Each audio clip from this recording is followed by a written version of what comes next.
Republican senator from the great state of Tennessee, Marsha Blackburn now. She's also a member of the Finance and Commerce Committees and knows a little bit about what's going on for Americans right now. Okay, spell it out for us, please, Senator, what the White House wants to sell versus what people are buying.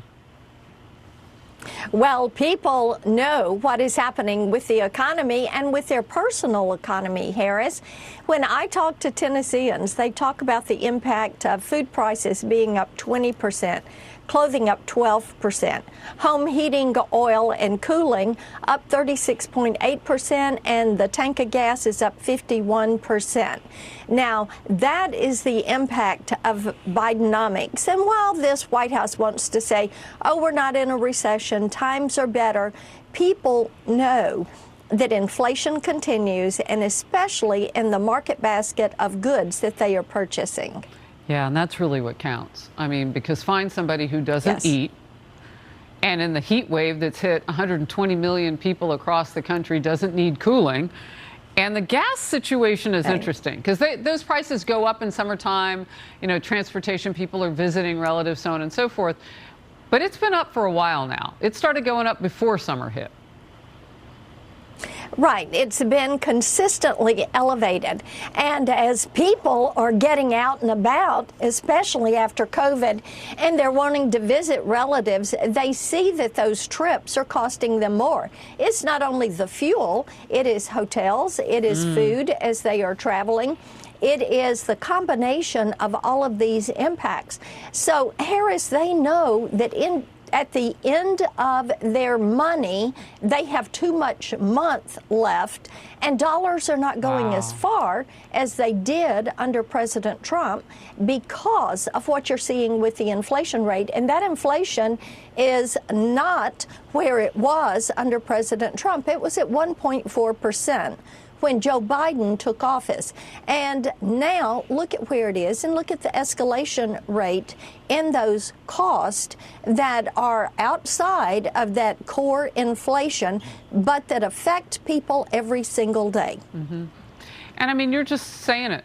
You're just putting it out there. I don't know how the White House doesn't understand that you have to meet the reality, Senator, that you just pointed out. And you put it so succinctly. When you hit the part of the month where you're out of money, that's like the 15th. You got to go through the 30th. Like, I mean, that's just reality. You're out of cash. That's right. Oh, it's okay. Let's get to this. That's exactly right. The Biden administration is now proposing new standards for water heaters to take effect in 2029. They say it would save consumers more than $11 billion and reduce carbon emissions. But critics say it's just the latest in Biden's war on appliances that will only cost consumers more money, and certainly in the short term. Because typically, if you're getting a water heater, it's because yours doesn't work. Nobody goes water heater shopping for fun. Well, you're right about that. And it's been your washing machine and your dishwasher and your fireplace, your light bulbs, anything that they can go after that is a convenience item that makes life easier at home. They're trying to change the standards on this in order to have people buy more efficient appliances. Why? And Harris, people don't want this. You know, it's like with electric power generators and transformers. With the transformers, they're trying to change the rule on that and to make it, what, 2% more efficient in the long run? But think of how long it would take you to reap that cost. And people are so frustrated with this. They like their washing machine, they like their dishwasher, they like their water heater, and they don't want to go buy a new one because the federal government is forcing them to buy a new water heater.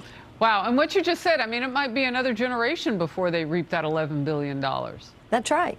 That is amazing. Exactly. Two university professors are urging President Biden to defy the U.S. Supreme Court on a couple of rulings. Here's what they wrote. We urge President Biden to restrain MAGA justices immediately by announcing that if and when they issue rulings that are based on gravely mistaken interpretations of the Constitution, the administration will be guided by its own constitutional interpretation. Jonathan Turley, law professor and Fox News contributor here. They're arguing that President Biden should become a government unto himself.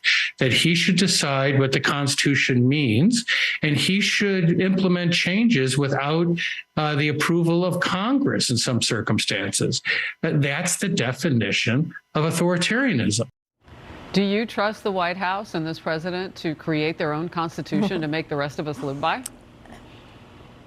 Harris, this is just so frustrating to so many people, and Tennesseans are talking about this one because we are a nation that abides by the rule of law. We have constitutional justices that are on the Supreme Court, and they don't do everything that liberals want or that conservatives want, but their charge with a lifetime appointment is to abide by the rule of law.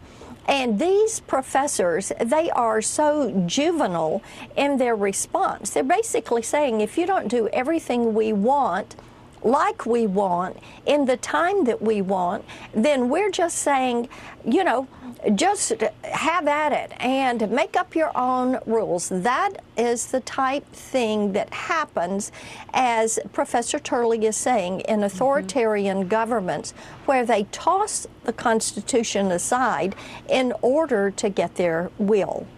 Wow. One of the things they want the president to ignore is the recent ruling on affirmative action. Just ignore that. They say, write your own Constitution. Yeah. Wow. We won't be a republic anymore. We'll be Biden's backyard. Senator Blackburn, great to see you. Thank you. Good to see you. Thank you.